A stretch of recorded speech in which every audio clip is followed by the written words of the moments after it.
Welcome to the latest edition of Irish Rugby TV's magazine show, Inside Pass. We look back on the highlights from the weekend's fixtures against France, as well as catching up with each squad as they head into a down week before the final 2 rounds of the Six Nations. First up, it's the action from the women's game at Donnybrook. The French women's side were welcomed to Dublin by squally but bright conditions.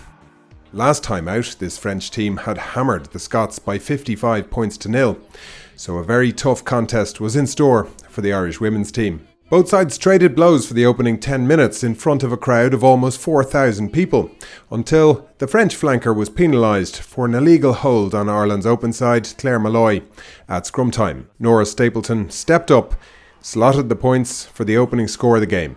Both sides continued in their efforts to gain the upper hand for the next 20 minutes or so. The French were camped on Ireland's line coming into the half-time break until they forced the referee into the sin binning of Ireland's captain, Paula Fitzpatrick. The French then opted for a scrum and went for a pick and go and then recycle, but Ireland's defence held firm and the French coughed up possession and position with an accidental offside, letting Ireland off the hook in a big way going in at half-time. The Ireland scrum seemed under real pressure as the clock ticked towards half-time, but the French front row were penalised and Nora Stapleton was more than happy to kick the ball into touch and regroup in the changing rooms with a 3-point lead.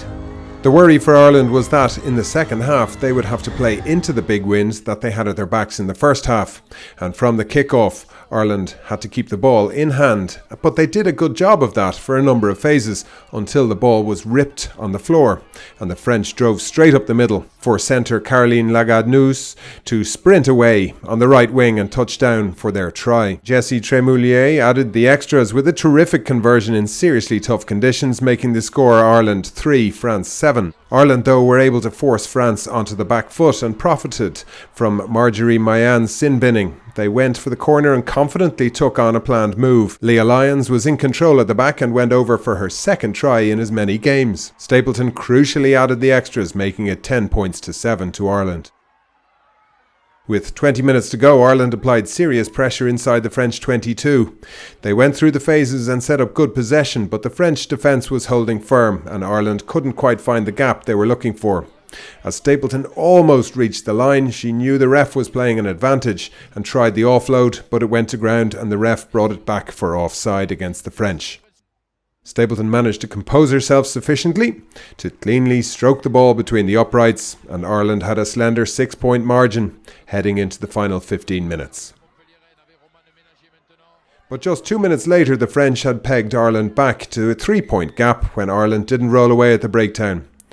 Tremoulier raising the flags again and giving the French supporters hope. The sides traded blows for the final 10 minutes, but neither side were able to change the scoreline. In injury time, the French were forced to throw caution to the wind in an effort to steal a win, but Ireland forced the knock-on, and the final whistle blew, and the Ireland women's team were 3 wins from 3. Matt's fantastic crowd yesterday in Donnybrook. Over 3,500 people there. One of the biggest crowds we've seen in Donnybrook so far. Really building for the women's team now, isn't it? And we've got a massive game on St. Patrick's Day, a doubleheader with the under-20s. Yeah, it's going to be fantastic. The crowd there really lifted the whole team, and as soon as we went out, even though the conditions were terrible, the crowd really got behind us and drove us on to the win, and we're really excited now for what could be a massive prospect against England on St. Patrick's Day with the doubleheader with the under-20s. Should be a great day out for everyone. Before that, Jenny, obviously you've got Wales in a couple of weeks' time. That's going to be another big challenge. They're going to be hurting after the loss to Scotland.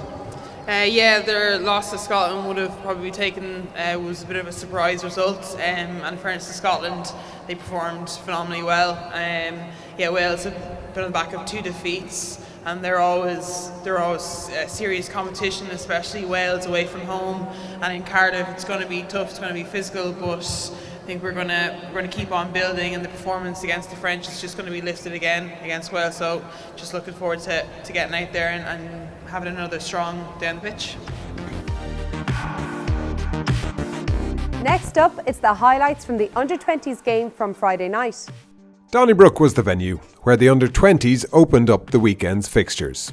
An expectant packed house was treated to an enthralling game where both sides put plenty of scores on the board. Although the visitors had a very good start, they had nothing to show for it on the scoreboard. And on the quarter-hour mark, Ireland pressurised the French defence. Centre Alex McHenry blocked down an Ntamack clearance attempt, and that gave Ireland a great attacking platform underneath the posts inside the French 22 with the defence scrambling. Ireland moved the ball left at first and recycled possession. The French infringed, going off their feet.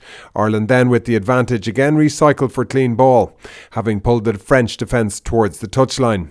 A quick ball from the base, out to the backs and into the hands of the impressive Jordan Larmour. He came off his right foot at pace and was hauled down just shy of the line. Right again, looking for a weak tackle, but stopped just shy again. This time the pressure told and hooker McElroy was too strong to be stopped with the line in his sights. Ireland with first blood, much to the delight of the 5,000 strong crowd. Bill Johnson added the conversion, 7-0 to Ireland. France then came back at Ireland and got into good field position. Ireland were penalised for not rolling away at the breakdown, and Ntamack made no mistake from in front of the posts. A solid scrum on the 22, number 8, Keelan Doris, pick and go, and a feed to O'Brien, who had lined up behind the scrum. He chipped through on the gain line with the defence in no man's land. He gathered the perfectly weighted kick and was in beside the posts. Johnson again kicked the conversion and Ireland had a 14-3 lead. On the half-hour mark, the Ireland pack put in a huge scrum on the French line. The ball squirted out to the right and bodies dived onto the ground, making it very difficult for referee Tom Foley from England to make any decision at all. He went upstairs and after much deliberation with his TMO, he spotted that Ireland's second row, Oisin Dowling, had successfully got a hand to the ball and he touched down. Foley awarded the try to Dowling and Johnson lined up another kick at goal. Again, he raised the flags, making it 21-3. France then did what the French do best. They exploited the space out wide. Nice ball from the base of the ruck to Ntamack. Then it was spun wide left to Faraj Fataz, who dotted down. Ntamack was successful with the extras, but Ireland took a 21-10 lead into the second half. At the beginning of the second half, a French clearance was fielded just inside the Ireland half. It was spun across into midfield where Larmour again burst off his right foot and through the advancing French line of defence. He was taken down inside the 22, but the French were penalised for illegally slowing it down when Ireland were in good position and they didn't make use of their advantage. Johnson took the 3 points that were on offer and another visit into the French half added to the scoreboard. During a period of sustained French pressure on the hour mark, the Ireland defence began to creak. The French pack did a couple of pick-and-go attempts, sucking in the Ireland tacklers around the fringes, and then a snappy scrum half pass out wide and left to Fartaz again, who did very well at this occasion to get around Frawley, and just inside the corner flag for his second try of the evening. Ntamack was just shy with a very difficult conversion attempt from wide out on the touchline. With 10 minutes to go, the Ireland scrum was put under real pressure again on their own line, with a number of swaps in personnel. After 3 successive set-piece infringements, referee Tom Foley headed underneath the posts, awarding a penalty try to the visitors, setting up a grandstand finish after Ntamack added the extras, making it Ireland 24, France 22. Johnson was given an opportunity to give Ireland a small cushion when the French backs overdid it inside their own 22. The pushing defence caused an offside and Johnson maintained his 100% record on the night, making it 27-22. Ireland managed to keep the French out for the next 5 minutes or so and closely watched the clock as it ticked into the red. As soon as it did, it was firmly dispatched into touch and the Ireland under-20s also head for Wales with 3 wins from 3.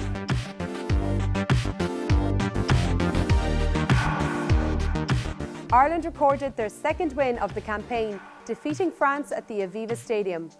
Let's look back at the key moments from the game.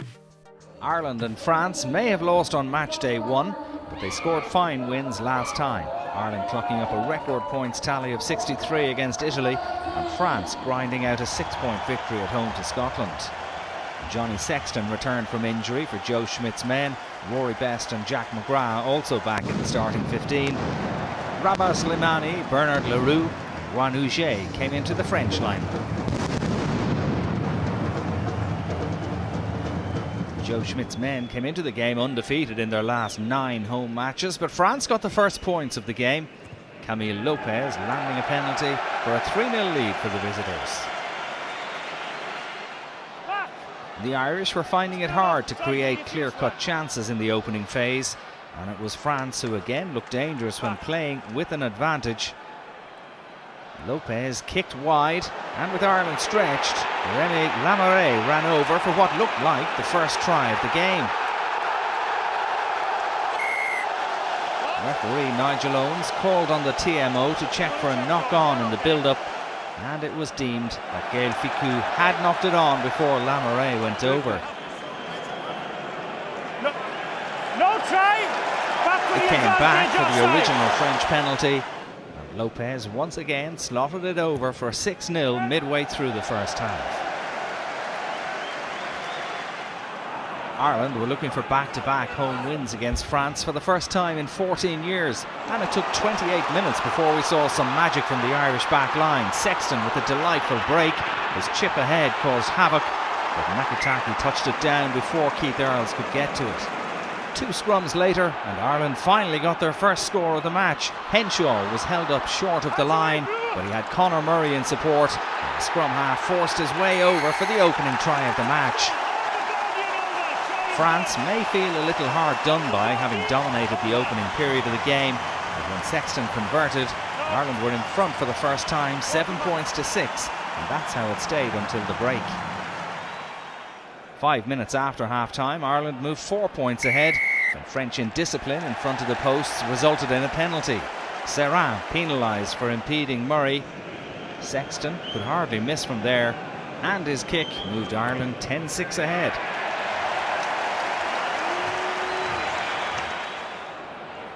As conditions worsened, so did France's hopes of a win. 10 minutes into the second half, Ireland made it 13 points to 6. The Irish were playing with a penalty advantage, which allowed Sexton to chance a drop goal attempt, and his kick sailed between the posts. An intelligent score from the Irish out half. He was showing no ill effects of his recent calf injury, and you could see how pleased he was with the outcome. Despite the greasy ball, both teams were showing some immaculate handling skills. Ireland down the left-hand side with Sexton, Zebo, Murray, Heaslip and Donegal Ryan all involved before the move was eventually halted. And when Spedding broke from deep inside his own 22, alarm bells were ringing in the Irish defence. The French playing the natural running game that they've been so famous for down through the years. Great for the fans to enjoy. And when they forced the turnover, Les Bleus passed the ball with some swagger. But unfortunately for Guy Novet's side, there was no end product on the scoreboard. But signs of how dangerous they could be in the counter-attack.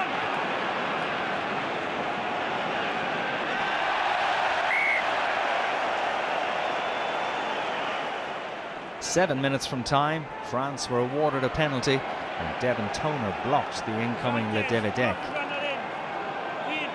The decision was made to kick for the posts and to reduce the margin to 7. And that's exactly what Lopez did with another well-struck effort. Ireland 16-9 ahead, and an exciting closing few minutes to come.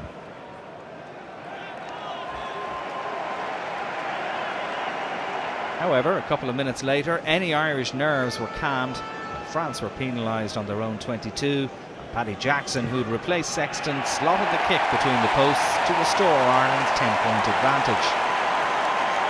There would be no comeback for the French from that. As the final whistle blew, Ireland, with 2 wins from 3, could look forward to a big game in Cardiff against Wales next time out. The second defeat on the road for France has all but ended their hopes of winning the championship. At the Aviva Stadium, it finished Ireland 19, France 9. Tadhg, it wasn't pretty, but we got the result. No, it was a very physical, tough game. Obviously delighted to get the win. Tough conditions, the ball's very greasy out there, but yeah, just delighted to get over the line. It was quite a tough contest. You know, they're a really, really aggressive scrummaging team, and some calls went with us, some calls went against us, and it's just a matter of looking back now and dissecting it and trying to move on. How did the session go today?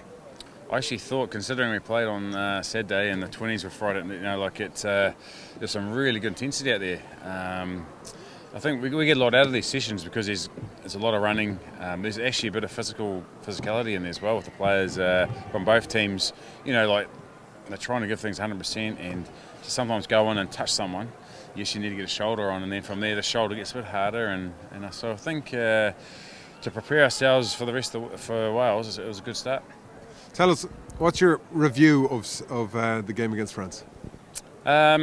I think the conditions, certainly, as everyone that was watching it, the ball was pretty slippery, so it meant that sometimes going on the breakdowns, the ball carrier was just getting the ball was trying to get the ball back. It was difficult at times, and they were quite good as well getting in there.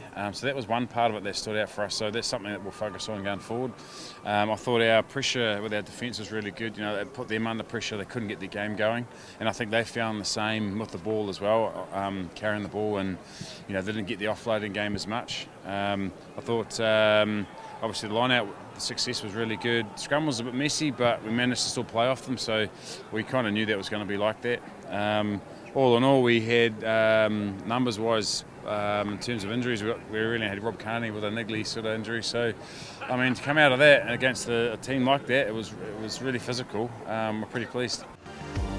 Tune in next week as we preview the penultimate round of fixtures as the Ireland squads prepare for trips to Wales.